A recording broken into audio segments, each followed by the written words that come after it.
Hello guys, good morning. And for today's video, mudong usa ming Junjun sa talibon kay mopalit mi og sudan. So nagsabot kami gahapon nga mosayo mi. Orasa guys, alas 7 pag nas buntag no. Nindot na mo biyahe nga wa pay init ug naabot na dayta sa merkado guys.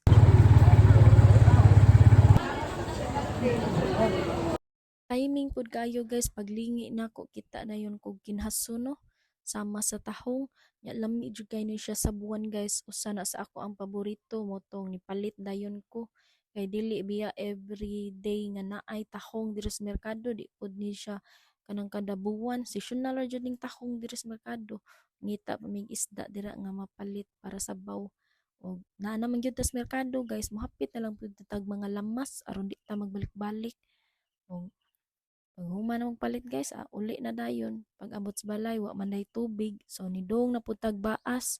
So, dili ra man po noon, layo kay ng baas, palitan na tubig. Kung dire day sa tubigan guys, nakita na mo among idol no. Sikat sa vlogger, ay sikat ni nga vlogger dire sa Burgos. So, ang iyahang Facebook page is Dodong GY. Vlogger na siya guys. Smiling face kaayo oy ang tindero. Balik ta sa tong niluto guys ug kana day naghinlo pa si Junjun sa isda no. Pag human ako pong gibutang ang among gipamalit nga utan sulod sa ref. Ug diha guys si Junjun ang magluto anang tahong. Nihana ko niya nga sabuan lang na kay lami jud kayo ng sabaw. Nya ako na po'y naghawan og panakot guys ug nag-slice aron ana man na basta magtinabangay dali ra jud nang buhaton mahuman. Nya si Junjun na nagtiwas og luto anang tahong guys kay man na magud sa kong part nga naghawan og lamas ug nag-slice og lamas.